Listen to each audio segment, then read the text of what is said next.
주진우 인사말 3분간 있겠습니다. 안녕하세요, 주진우입니다. 네.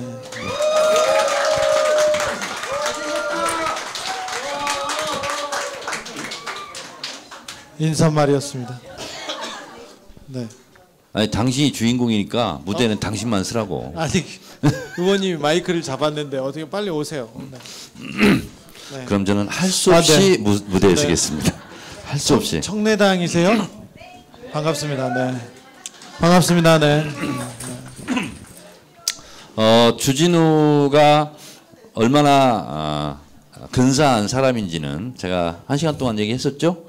그리고 책을 왜 사서 읽어봐야 되는지, 그것이 애국적 활동이라는 것 아까 충분히 드셨죠? 네, 들으셨으니까 지금은 주진우 어떤 사람인지 개인적으로 그런 것을 제가 아무 예고 없이 계획 없이 묻도록 그렇게 하겠습니다. 주진우 기자 왜 살아요? 저요? 네. 잘 모르겠어요. 그런 본질적이고 그런 어려운 문제는 하지 그러니까 마시고 지금은 네. 이렇게 물었을 때 대답을 다 못해 할 수 있는 사람이 없어요. 네. 그러면 어떨 때 기분이 제일 좋고 어떨 때 기분이 제일 나빠요? 저요? 네. 요새 같은 경우는 이명박에 대한 뭐가 하나 나오면 굉장히 기분이 좋고요. 네. 특별히 오늘 이명박 각하께서 페북에 말도 안 되는 글을 쓰기 시작했는데 제 생각보다 한 달 빠릅니다. 한 달 빠릅니다. 김관진은 구속될 거고요. 조금 있으면 곁가지로 저기 남재준 원장도 갈 거예요.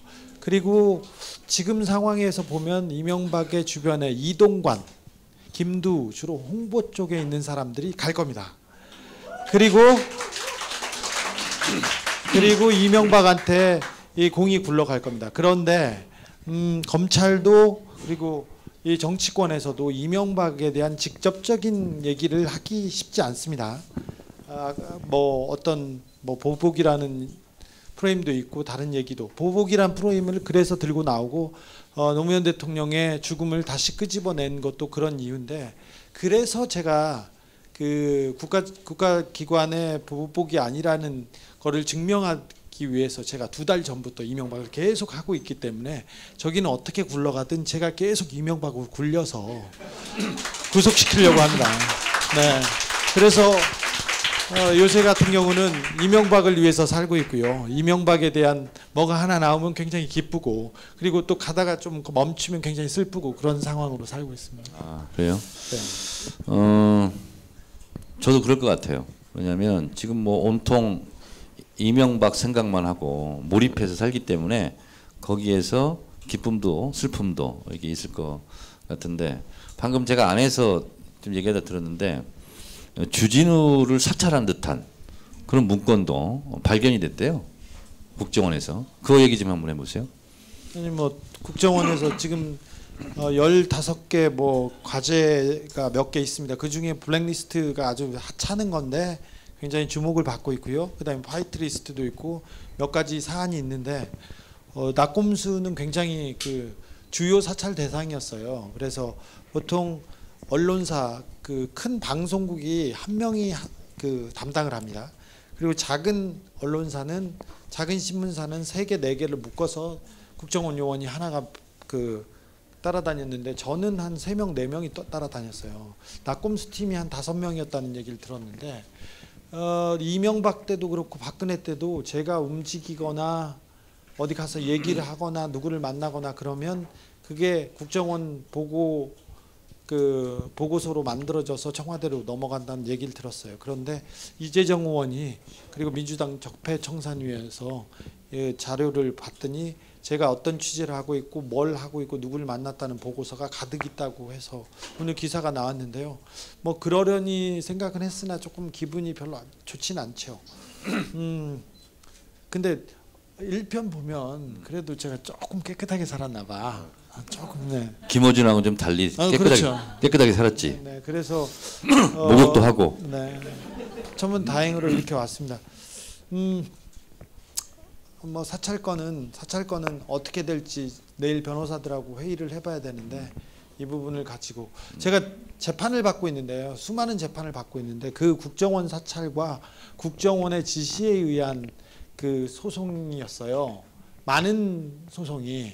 제가 지난 2012년 때 저하고 김어준하고 시발단이라고 있죠. 윤정훈 목사. 네네 그렇습니다. 그 국정원 댓글 사건을 얘기하면서 그때 윤정훈이 내가 돈이 어디서 있었냐 그냥 국정원에서 받아서 했다. 변희재도 누구도 그 국정원에서 돈을 받아서 이런 사무실과 댓글 부대를 운영한다 이런 얘기를 했었는데 정권을 박근혜가 잡자마자 소송을 한 6, 7개를 당했어요. 국정원 그리고 변희재 그다음에 윤정훈 그 모든 사람한테. 근데 겨우겨우 무죄를 받았거든요. 근데 지금 다시 재판이 시작됐는데 그 부분도 선관위에서 고소한 부분도 국정원의 사찰 내용이라고 저는 확신하고 있거든요. 그래서 그 문제도 좀 따져봤으면 하는데 판사님이 워낙 저를 미워하고 김어준을 미워해서 이번에는 조금 쉽지 않을 수도 있어요. 그 판사가 이재용 재판을 한 판사거든요. 이번에. 특별히 저희가 또 비판적인 어조를 많이 했는데 그 판사가 계속해서 지금 저희들을 부르고 있어서 조금 약간 불안해하고 있습니다. 하여튼 저는 괜찮은데 네. 김어준은 방송을 하잖아요. 네. 공중파에서. 그러니까 이게 유죄가 나오면 김어준한테 조금 문제가 있을 것 같아서 저는 뭐 괜찮아요. 뭐 김어준보다 깨끗하게 잘 씻고 다닌다니까. 김어준 우리가 알 바 아니고 네. 오늘은 주진우 시간이니까 네. 예. 뭐 아주 가벼운 질문 여기 써놨는데 보니까 그 지금 같은 헤어스타일로는 언제부터 했고 언제까지 할 거며 왜 그러고 다니는지 네. 예. 그런 질문도 써 있어요 지금. 아니야 이게 정례당 몰라서 그렇지 이거는 누구나 다 아는 다 아시죠? 몰라요? 저는 얼굴을 좀 가려야 되고 거기다가 머리를 거울 보는 걸 싫어해가지고요. 거울을 안 보거든요. 그래서 거울 보기 싫어서 이렇게 그 머리 자르러 가는 걸 너무 싫어해요. 그래서 이 머리가 석 달, 넉 달에 한 번씩 이렇게 잘랐다가 좀 길면 또 한 번씩 치는 그 머리예요. 그래서 네, 그래서 이 머리를 10여 년째 이렇게 고수하고 있습니다. 20년 된 것 같아요. 좀 머리는 잘 빨고 다녀요? 네, 그럼요. 네, 알았어요. 저는 머리 감는 거 씻는 게 취미예요. 아 근데 지난번 나왔던 판도라 아직도 안 봤어요? 아직은 못 봤는데 얼굴이 너무 하얘가지고 왜 그렇게 하얗게 보이지? 아니 잘 나왔어 근데 네? 인상이 아주 선하게 잘 나왔어. 판도라 보셨어요? 주진우 편? 잘 나왔다고 그러더라고. 저기 어떤 댓글 봤는데 그리고 거기에 있는 PD 작가님이 말하더라고요. 정청래 의원님이 이렇게 얘기를 안 하는 거 말을 안 한 거는 처음이었다고. 정두원 의원도 그 얘기 하더라고요. 내가 정청래한테 못 당하겠어. 왜 그러니까 너무 많이 안 돼. 모르는 게 없대요. 다방면에 아는 게 너무 많아서 나는 정청래한테 안 돼 이렇게 얘기하더라고. 근데 그날은 말을 안 하셔가지고 일부러 저 때문에 저 얘기하라고. 말을 안 한 것은 작전이었어요. 왜냐하면 좀 제가 아는 것도 있고 그렇지만 제가 얘기하는 것보다는 주진우 입을 통해서 전파를 타는 것이 좋겠다. 그래서 저는 보조 MC 역할. 그래서 배철수 씨가 혹시 안 물어보는 게 있다면 그냥 제가 물어보는 걸로. 원래 작전을 이렇게 짰어요. 아니, 제 인생의 처음 굴욕이었어.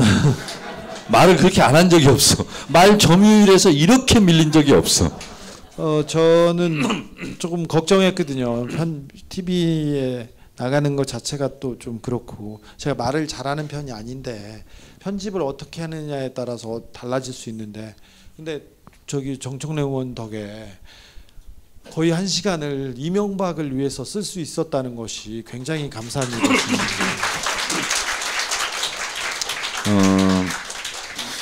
이런 것 같아요. 저는 좀 얼굴이 두꺼운 편이고 주진우 기자는 얼굴이 두껍지 못해요. 그래서 어디 낯선 환경에 가면 좀 그런 것 같아. 그래서 처음부터 주진우 지금 처음 얘기하는데 뭐냐면 이명박 관련된 얘기는 어떤 것도 자르지 마라. 그게 조건이었어요. 제가 내건 조건. 그리고 일주일 시간을 더 줄 테니 편집을 잘 해라. 그래서 일주일 늦게 방송한 겁니다. 촬영을 일주일 전에 하고. 그래서 제가 봐도 굉장히 만족스러웠어요. 그래서 핵심적인 것은 다 넣었고, 그래서 저도 보람이 있었어요. 그리고 주진우 기자가 뜻밖에도 말을 잘했어요. 촬영장에서 말을 잘했어.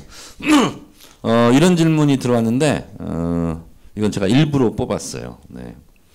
청래당에 대해 어떻게 생각하시나요?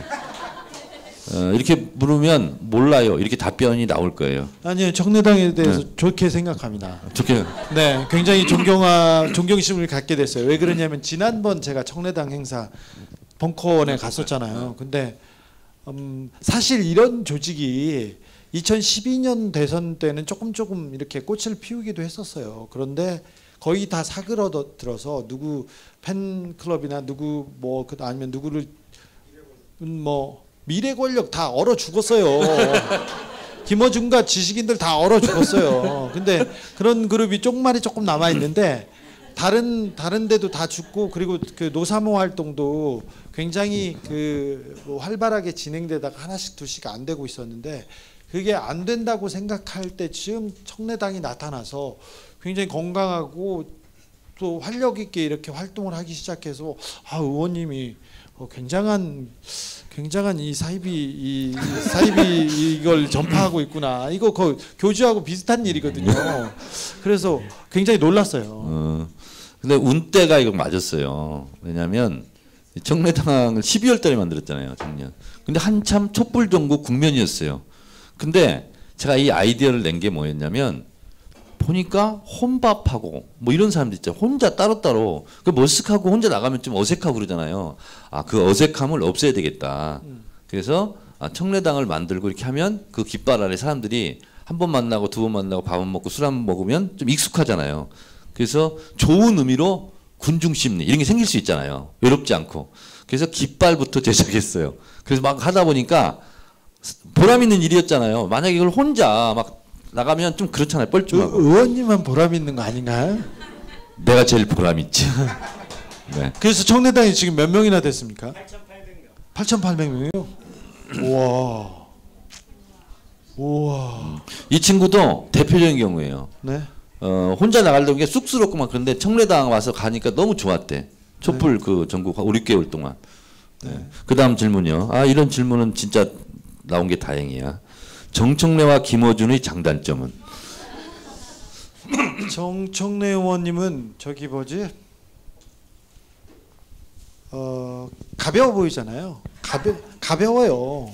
근데 가벼우면서도 이게 깊이와 그 무게가 있는 것 같아요. 가벼운 정치인들이 많이 있습니다. 그 주변에 안민석. 네.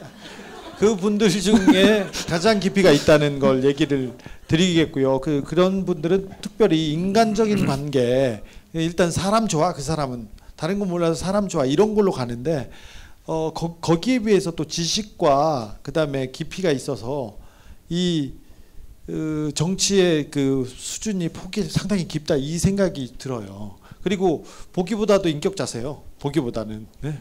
이제 보면 그냥 그럴 것 같은데 인격자세요. 그래서 그 말은 맞는 말이에요. 예, 멀리 보면 멀리 보는 사람들은 잘 모르지만 가까이 보면 볼수록 되게 아름다운 사람입니다. 네. 그리고 단점이요? 가볍다니까요. 이제 김어준요? 김어준은 단점만 얘기하세요. 김어준은 아시다시피 말을 잘하고 진행 이런 부분에 대해서는 뭐 우리나라에서 지금 뭐 손꼽히는 그런 사람이죠. 그렇지만 그 사람이 그렇게 좋은 사람은 아니에요. 일단 더럽고요. 더럽습니다. 안 씻습니다. 안 씻어요. 가까이서 보면 아주 더 더럽습니다.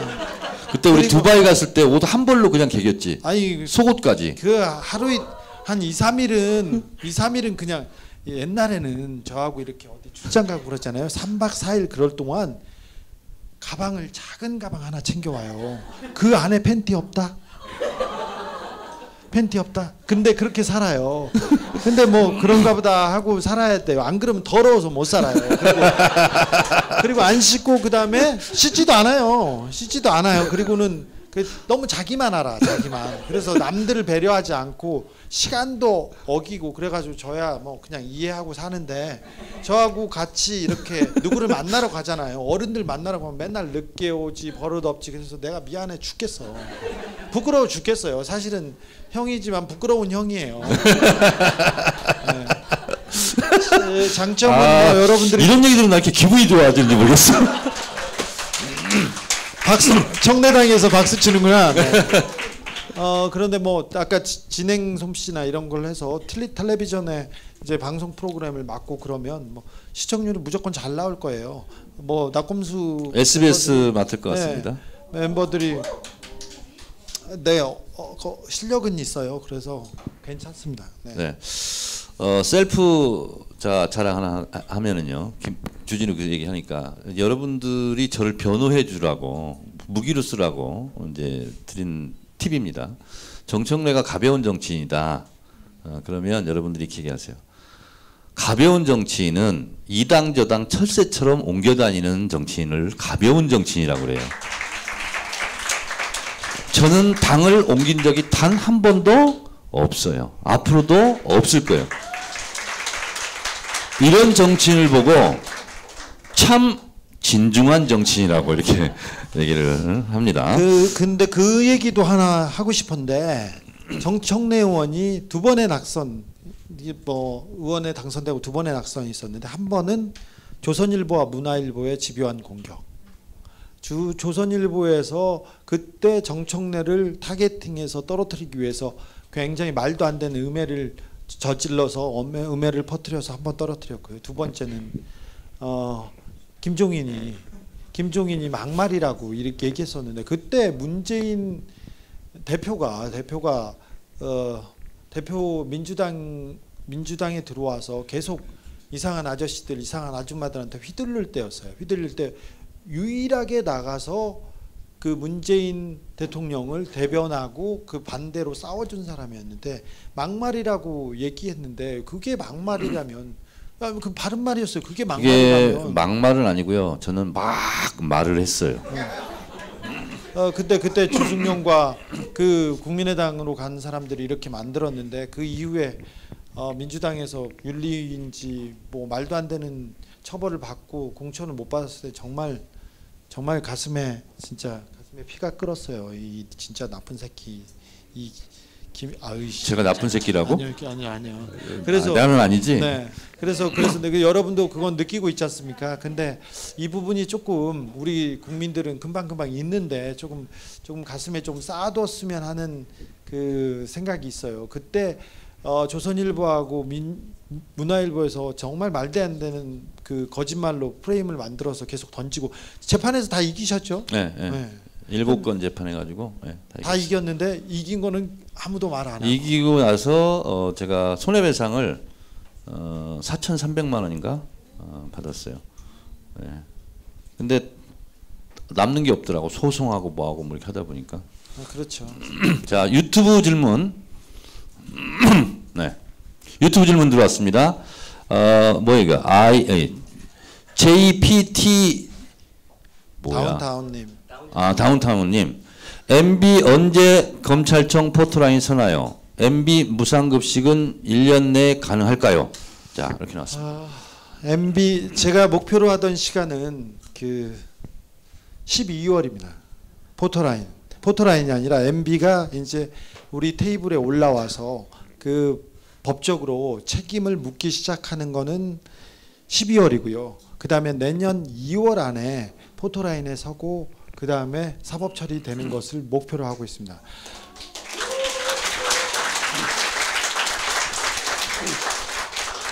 잠깐 중간 광고 들어가겠습니다. 여기까지 하고 딱 끊고 60초 후에 진행됩니다. 광고도 있어요? 네, 광고 있습니다. 여러분, 주진우의 목표가 설정되기 위해서 우리가 해야 될 일이 있지 않을까요? 주진우의 이명박 추격기, 김어준 제작, 주진우 주인공의 저수지 게임, 많은 관심 부탁드리겠습니다. 네. 광고 끝났고요.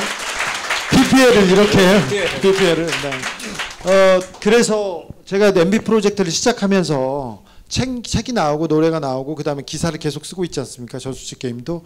그래서 목표가 올 겨울 내년 초까지 이 MB를 이렇게 그 검찰청으로 끌어내서 MB의 문제, 이 모든 적폐의 가장 중요한 적폐, 그리고 모든 개혁의 그 가장 그 뭐 개혁과제 1호인 이명박에 대한 얘기를 그때쯤 할 수 있을 것 같아요. 먼저 아까 말했듯이 김관진가 그 할아버지 국정원장 누구죠? 남재준. 그리고 이쪽에서는 이동관과 김두라는 홍보 관련된 사람들을 이 사람들이 조금 책임지고 그 이후에 떼굴떼굴 굴러가서 정진석과 박형준 옆에서 이렇게 툭툭 치고 그 다음에 이명박을 불러서 사법 처리를 하는 게 저의 목표이고 이명박 감옥 보내기 프로젝트는 우리들의 돈을 찾는 우리의 복지 프로그램이기도 합니다. 네. 내년 초까지 하는 게 목표입니다. 그리고는 내년 후반기에는 뭐 지방선거 치르고 이제 우리나라가 똑바로 가는 것을 돕는 게 목표인데 사실은 MB를 1년 내에 잡지 못하면 영영 잡지 못할 수도 있어요. 그래서 저는 마음이 굉장히 급합니다. 그런 것은 아까 엉아가 다 얘기했어요. 예, 일부 네. 때 그 지방선거 때 잘 돼야 되고 이런 거 예, 네. 엉아가 다 얘기했어요. 정치적인 건 다 하셨네요. 네. 이 칠판에 있는 질문을 하나만 더 하고요. 이거 끝나고 두 분만 질문을 받고 사인회 들어가도록 하겠습니다. 취재하시다가 가장 기분 더러운 경우는 어떤 경우인가요?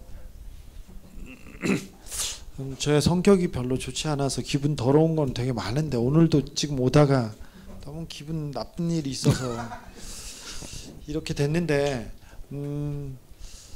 문재인 대통령 얘기하다가 문재인 대통령은 남들이 그 노무현 정부 시절에 하도 욕을 많이 먹었잖아요. 그래서 너무 욕을 많이 먹어서 조중동이나 그 수구 꼴통들이 욕하는 거는 하나도 그 상처가 안 된대요. 근데 옆에 있는 사람들을 진보적인 사람들이라는 사람이 내가 너를 지지했다만 이거는 잘못이다 이렇게 하면서 욕을 하는데 굉장히 상처받고 그런데 저도 비슷해요. 저는 소심해서 댓글을 못 읽어요. 댓글을 못 읽고 그러는데 가끔 이렇게 하나 읽으면 너무 괴로워해요. 그 괴로워하고 그러는데 뭐 저를 지지해가지고 좋아했지만 이거는 잘못됐다고 하면서 그러면서 요새는 그 달걀들이 나타나서 김성주 얘기하고 막 그러는데 조금 뭐 마음이 아팠어요. 사실 제 표현이 거칠고 미숙한 건 있죠. 그걸 잘했다고 하는 건 아닙니다. 저도 유감이고 미안하고 이렇게 생각하는데 오죽했으면 얘기했겠어요. 저는 아시잖아요. 이명박 말고는 관심이 없어요. 오직 그분만 생각하는데 그 MB 주변에서 그 김성주를 너무 이렇게 띄우고 쓰기 위해서 그렇게 노력하던 걸 제가 알고 있어서 그냥 지나칠 수 없어서 한마디 했는데 그 부분에 대해서 뭐 그분을 좋아하는 사람들은 좀 마음이 아프겠지만 제가 오죽했으면 했겠냐 이런 생각도 조금 해봅니다. 네, 저도 제 얘기를 좀 해볼게요. 왜냐하면 댓글로 저도 별로 크게 신경 쓰는 사람은 아닌데 진짜 허위 사실로 공격 들어오면 그걸 막 대응하면 더 커지고 막 그래서 끙끙 앓고 있는 것 중에 하나가 걸핏하면 우리 진영인지 반대 진영인지 모르겠어요. 정청래는 노무현 대통령을 그렇게 까더니 요즘은 안 그런다 이런 게 있어요. 저는 노무현 대통령을 단 한 차례도 단 한 번도 비판해 본 적이 없어요. 다만 그 주변에 붙어서 호가호위했던 사람들을 제가 비판한 적은 많아요. 왜냐하면 그건 해야 되는 거예요. 같은 또 여당에서.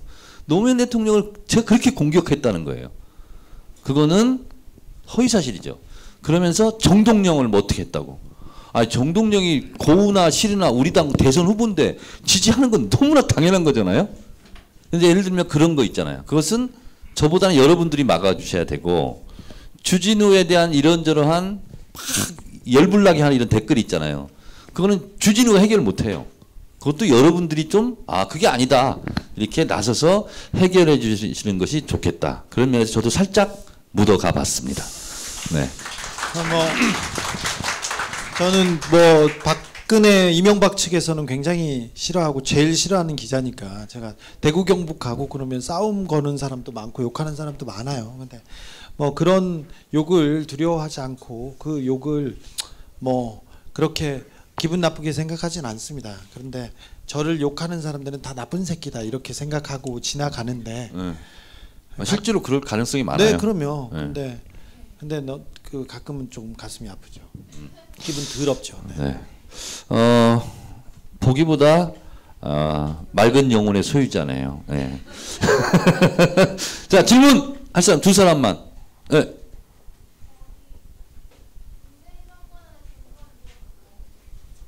크게 소리 질러 주세요. 네? 아, 전두환. 여기 전두환 전문가는 아닌 것 같은데. 전두환은 들어갈 수 있나요? 아니, 전두환까지는 쉽지는 않을 거예요. 전두환은 이미 다 끝났고 문제가 있고, 그리고 전두환 아들과 전두환 처남이 지금 감옥에 가 있어요.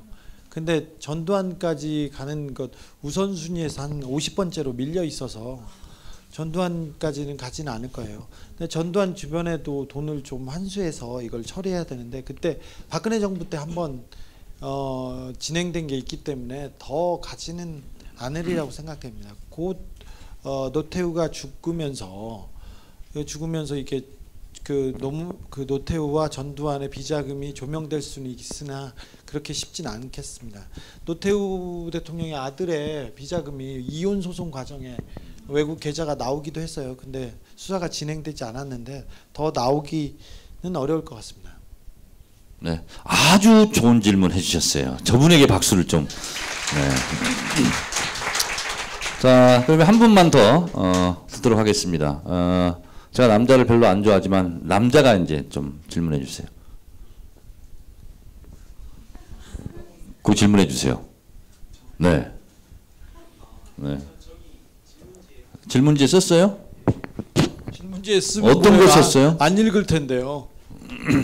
하면서 봐, 이걸 쓰지는 않았을 거고. 네. 아니, 읽다가 할게요. 네. 김재동 씨 소개시켜 주세요. 자, 청래당 세절기 누구세요? 누구세요? 세절기 좀 늦게 도착할 거예요. 그래요? 아직 안 왔어요? 네, 제가 제동이가 좋아하는 스타일이 명확하기 때문에 제가 보고 비슷하면 바로 소개해드리겠습니다. 오늘 밤에라도 소개시켜드리겠습니다. 이런 것도 있어. 궁금한가 봐. 자, 김어준 총수님은 정치는 안 하실까요? 김어준은 그렇게 바르거나 깨끗한 사람이 아닙니다. 정치판에 나오자마자 죽습니다. 네. 아주 더러워요. 네, 그렇습니다. 주진우 기자님은 아직도 교보문고에서 사인화가 불가능한가요? 네, 불가능합니다. 정청래 의원도 불가능하고 저도 불가능하고 광고도 불가능합니다. 아, 미치겠어 진짜. 그런데도 우리는 이 교보문고에서 책을 팔아야 된다는 이 자체가 굉장히 좀 기분 더럽죠. 아까 물어봤을 때. 네. 자, 이거 제가 읽어볼게요. 좀 가장 길게 쓴 거라서 네. 뭐 내용은 별로 없지만, 주진우 기자님, 기자는 특종으로 승부한다는데 기자 정신이, 아니 글씨를 좀 똑바로 쓰라고 좀. 기자 정신이, 하여튼 기자 정신이 뭐냐 이런 거 같아. 아 정말 안 보여. 기자 정신이 뭐냐? 아니게 네, 읽어볼게요. 이것도 읽어. 안 보이게 3장이나 썼어. 두 번째. 네. 근데 짧게 해주세요. 네.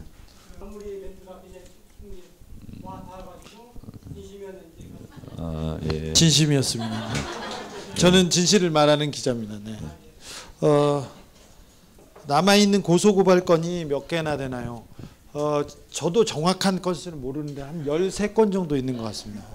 얼마 전에 최근에 걸린 거는 내란 선동 사건이니까.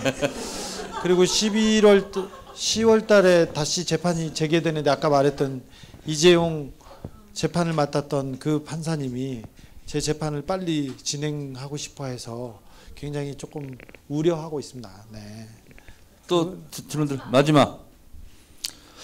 김태남님 유튜브 질문입니다. 저수지 게임에서 H가 누구예요?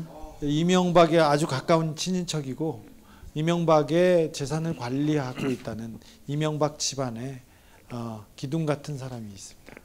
외국으로 근거지로 옮겼는데 좀 시사에 밝은 분들은 다 아시는 그분 맞습니다. 네. 자, 마칠까요? 좀 아쉽지만 아쉬움이 있어야 다음에 또 오지. 오늘 다 알아버리면 다음에 안 오니까. 자, 이것으로 주진우 기자의 토크를 마치고 지금부터 사인회를 하도록 하겠습니다. 자리 세팅하는 감사합니다. 잠깐만 안에서 기다려 주시면 청내당 감사합니다. 네.